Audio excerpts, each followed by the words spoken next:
ईशोपनिषद के 8वें मंत्र के अनुसार ईश्वर के स्वरूप को समझने का प्रयास कर रहे हैं।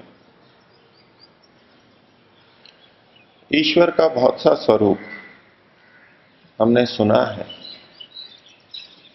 पढ़ा है। इस सारे स्वरूप को ईश्वर क्यों कहना चाहता है, हम क्यों पढ़ना चाहते हैं, हम ईश्वर के स्वरूप को क्यों जानना चाहते हैं। समाज में अनेक व्यक्ति कहते हैं कि ये आस्तिक हैं, ये नास्तिक हैं। आस्तिक और नास्तिक होने से उनके जीवन में क्या अंतर दिखाई दे रहा है? अनेक व्यक्तियों में अंतर दिख भी सकता है, अनेक व्यक्तियों में कोई अंतर नहीं भी दिखता है। तो कहेंगे कि आस्तिक व्यक्ति शाकाहारी होता है, नास्तिक व्यक्ति मांसाहारी होता है। आस्तिक व्यक्ति पाप पुण्य से कुछ बचता है, नास्तिक व्यक्ति इन पाप और पुण्य का ध्यान नहीं रखता। लेकिन ये बातें तो हमको दोनों पक्षों में दिखाई देंगी। जो अपने को आस्तिक कहते हैं वो भी मांस खाते हैं और नहीं भी खाते। जो नास्तिक कहते हैं उनमें भी बहुत से हैं जो मांस नहीं खाते, बहुत से खाते भी हैं। तो एक व्यापक प्रश्न, एक अचूक प्रश्न लोगों के द्वारा रखा जाता है कि आखिर आप ईश्वर को मानते हैं तो अंतर क्या आ रहा है? और जो ईश्वर को मानते हैं उसमें भी भिन्न भिन्न स्वरूप में ईश्वर को मानते हैं, तो आपके और उनके मानने में क्या अंतर आता है? एक ईश्वर को सर्वव्यापक मान रहा है, एक एकदेशी मान रहा है। अंतर क्या आ रहा है? वही खान पान लगभग एक का चल रहा है, दूसरे का भी चल रहा है। उसी तरह की दिनचर्या, उसी तरह के वस्त्र, उसी तरह के क्रियाकलाप दोनों के चल रहे हैं।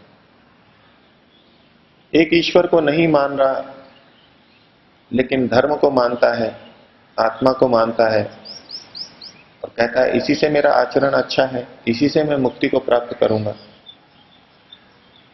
हमें यह दिखाना होगा कि जो ईश्वर को मानता है उसमें क्या अंतर आता है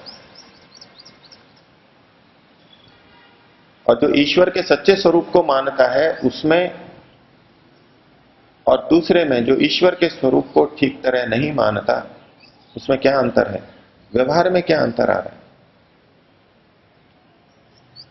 लेकिन यह अंतर हमको बहुत कम दिखाई देता है। वस्तुतः ईश्वर के सच्चे स्वरूप को जानने का यही प्रयोजन है कि तदनुसार हमारे जीवन में भी कुछ परिवर्तन दिखाई दे, हमारी दृष्टि में परिवर्तन दिखाई दे, हमारे सोच में परिवर्तन आए। दृष्टि और सोच में परिवर्तन आएगा तो फिर हमारे क्रियाओं में भी परिवर्तन, भिन्नता आएगी। आजकल विज्ञान के क्षेत्र में एक बात बड़े व्यापक रूप से चल रही है, पिछले कई दशकों से चल रही है। व्यवहारिक विज्ञान, एप्लाइड साइंस। एक समय था जब विज्ञान के क्षेत्र में भौतिकी और रसायन के विभिन्न सिद्धांत समझाए जाते थे गंभीर। चिकित्सा के क्षेत्र में भी बहुत सारी शरीर की बातें बताई जाती थी।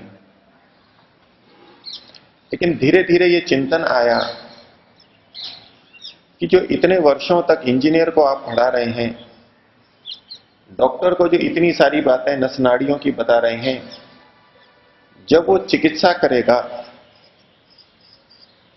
जिस चिकित्सा के लिए उसको ये शिक्षा दी जा रही है, तब उसके इस ज्ञान का क्या उपयोग होगा। और उन्होंने देखा कि इंजीनियरिंग पढ़ते हुए जिन बहुत सारी बातों को वो पढ़ता है, जीवन काल में सेवा करते समय उनका प्रयोग नहीं कर पाता, या यूं कहें कि वो प्रयोग में आती ही नहीं है।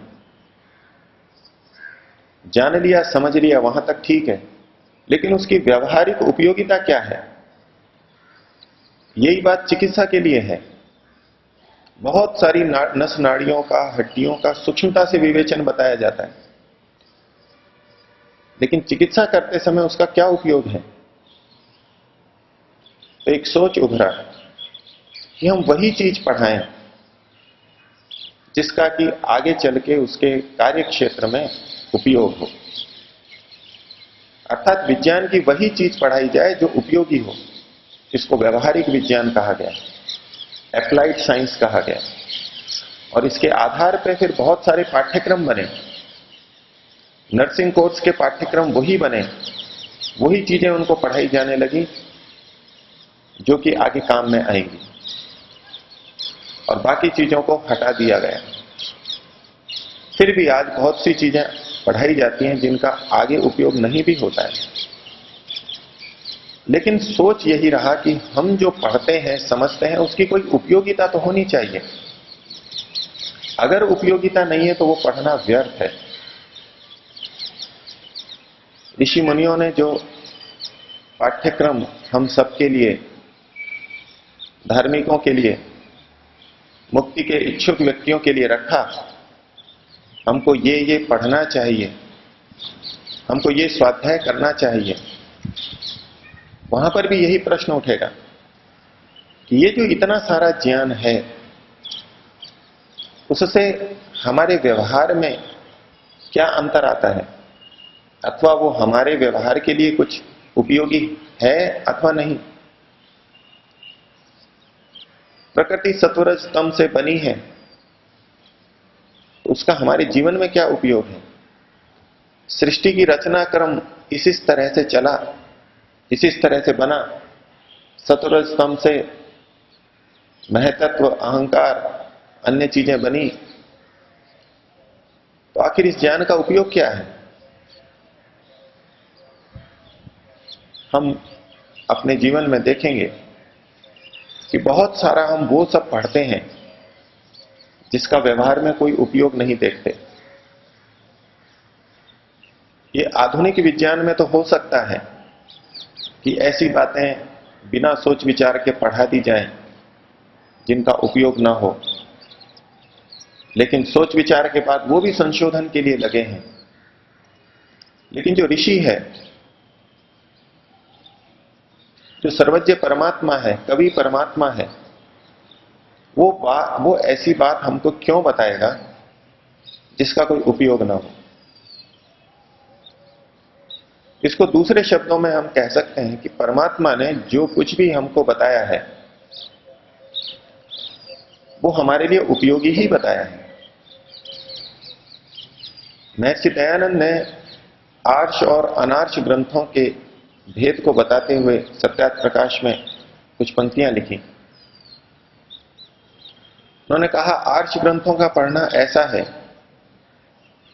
जैसे कि एक गोता लगाना और बहुत सारे बहुमूल्य मोतियों का पाना, जबकि अनार्ष ग्रंथों का पढ़ना ऐसा है कि खोदा पहाड़ और निकली चुहिया, बहुत मेहनत की लेकिन कुछ थोड़ा सा हमको लाभ प्राप्त हुआ।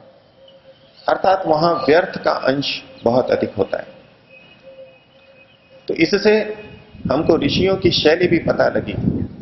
महर्षि दयानंद जब ऋषियों के प्रति ये वाक्य कह रहे हैं, इसका मतलब है कि जो ऋषि होता है वो इस बात का ध्यान रखता है कि जो भी वो वर्णन कर रहा है वो उपयोगी हो, व्यर्थ की मेहनत होती रहे और उपयोग कुछ ना हो, ऐसा ऋषि नहीं करेगा। और जब ऐसा ऋषि नहीं कर सकता, ऋषि में ही इतनी योग्यता है कि वो उपयोगी बात ही बताता है, तो उसकी तुलना में हम परमात्मा की कल्पना करें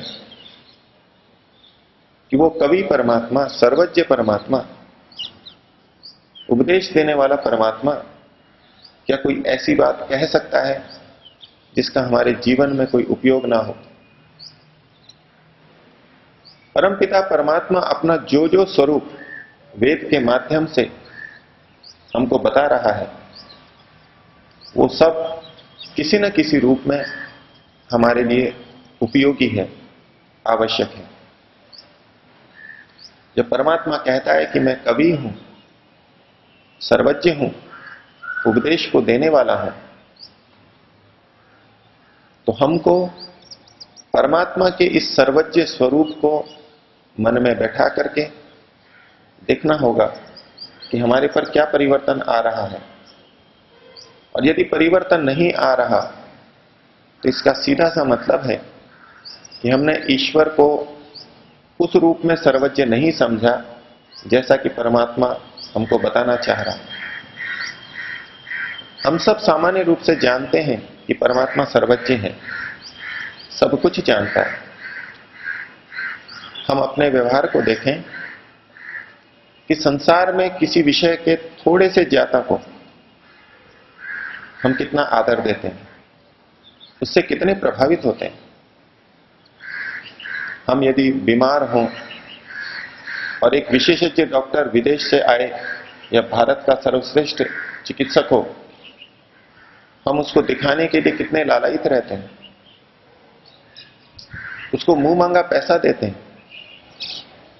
वो जिस समय चाहता है उस समय उसके पास में पहुंचते हैं।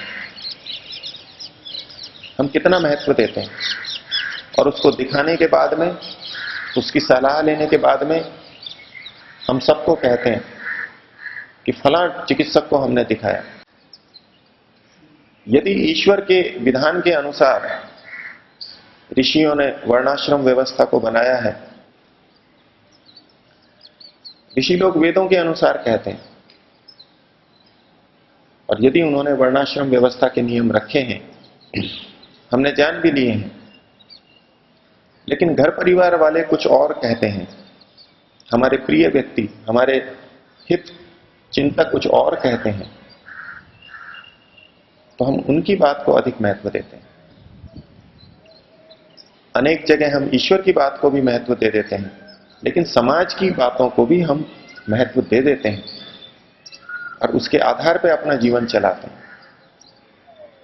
उसका यही मतलब है कि हम शायद समाज को अधिक ज्ञानवान मानते हैं या समाज की बात मान करके चलने में अपना हित देख रहे हैं, तो दूसरे पक्ष में निश्चित माना जाएगा कि हम ईश्वर को सर्वज्ञ और हमारे कल्याण के लिए कुछ उपदेश करने वाला नहीं मान रहे हैं। ईश्वर के उपदेश को हम हानिकारक मान रहे हैं। यदि भारत के सर्वश्रेष्ठ चिकित्सक की सलाह को लेकर के भी एक सामान्य व्यक्ति की दी हुई सलाह को हम मान रहे हैं, तो निश्चित रूप से हम उस विशेषज्ञ की सलाह को ठीक नहीं मान रहे। हमने विशेषज्ञ को सुन लिया, उसकी राय जान ली, लेकिन जब निर्णय आया तो हमने सामान्य व्यक्ति की बात मान ली कि उस जगह जाके झाड़ा फूंक कराओ, आपका रोग ठीक हो जाएगा। विशेषज्ञ की राय लेकर के भी यदि हम झाड़ा फूंक में जा रहे हैं, तो इसका निश्चित अर्थ है कि हम उसको अधिक महत्व दे रहे हैं, उसमें अपना कल्याण समझ रहे हैं। ईश्वर को सर्वज्ञ कह देना, बोल देना, पढ़ लेना एक सामान्य बात है, लेकिन उसको वास्तव में समझना बहुत गंभीर बात है और बहुत परिवर्तन लाने वाली बात है। एक एक पद पे हमको सोचना पड़ेगा कि ये विचार, ये कार्य ईश्वर और वेद के अनुकूल है या नहीं है। इसीलिए ईश्वर अपने लिए कहना चाह रहा है, मैं कवि हूं, सर्वज्ञ हूं, और सर्वज्ञता के आधार पर ही मैं उपदेश देता हूं। ईश्वर की सर्वज्ञता का स्वरूप भिन्न भिन्न रूप से लोग स्वीकार करते हैं। जो ईश्वर को सर्वज्ञ मानते हैं वो भी भिन्न भिन्न रूप से स्वीकार करते हैं। सर्वज्ञ का भी सीधा सा अर्थ कर दें तो सब कुछ जानने वाला, ये कहते हुए भी भिन्न भिन्न तात्पर्य व्यक्ति के मन में रहते हैं। सर्वज्ञ यानी हर वस्तु के बारे में जानने वाला, हर वस्तु के बारे में पूरी तरह जानने वाला। इसके साथ साथ यहां तक तो एक मत हो सकते हैं, लेकिन जब हम तीन कालों की दृष्टि से विचार करें, सर्वज्ञ का अर्थ लिया जाता है कि जो तीनों कालों में होने वाले क्रियाओं को, वस्तुओं को जानता हो, जो भूत को भी जानता हो, वर्तमान को भी जानता हो और भविष्य को भी जानता हो। जो ईश्वर को तीनों कालों का वेत्ता मानते हैं, वो सर्वज्ञ मानते हैं। वो कहते हैं कि भविष्य में जो भी कुछ होने वाला है उस सब को परमात्मा जानता है। परमात्मा की छोड़ें, हम तो ज्योतिषी को भी मान लेते हैं कि वो भविष्य की जान लेगा। योगियों के बारे में, संतों के बारे में भी जान लेते हैं, मान लेते हैं कि वो भविष्य की सारी बातें जानते हैं। परमात्मा के लिए भी मान लेते हैं कि परमात्मा भविष्य की सब कुछ जानता है। ये एक सर्वज्ञ का स्वरूप है। परमात्मा भविष्य की क्या बात जानता है और क्या नहीं जानता, ये विचार के योग्य है। लेकिन मन में आएगा कि यदि परमात्मा भविष्य की बात नहीं जानता तो फिर वो सर्वज्ञ कैसे हुआ? परमात्मा को सर्वज्ञ कहते हुए भी उसका ठीक स्वरूप समझना आवश्यक है। इसके विषय में और आगे चर्चा करेंगे कि ईश्वर आखिर सर्वज्ञ है तो किस रूप में सर्वज्ञ है। आज की बात हम मन में रखेंगे कि यदि ईश्वर के सर्वज्ञ स्वरूप को हम मान रहे हैं तो फिर जब जब हमारे निर्णय का पक्ष आए, ये करना चाहिए या ये नहीं करना चाहिए, तो हम थोड़ा टटोलें कि ईश्वर इस विषय में क्या कहता है। ऋषि जो वेदों के अनुसार अपनी बात कहते हैं, वो इस विषय में क्या कहते हैं। ये ग्रंथ, ये पुस्तकें हमारे पास उपलब्ध हैं और यदि हम निर्णय लेते समय उन पर गौर करते हैं, उन पर विचार करते हैं अथवा किसी के बताने पर फिर उस पर चलते हैं, तो हम कह सकते हैं कि हम ईश्वर को सर्वज्ञ स्वीकार करते हैं। मन में भावना करेंगे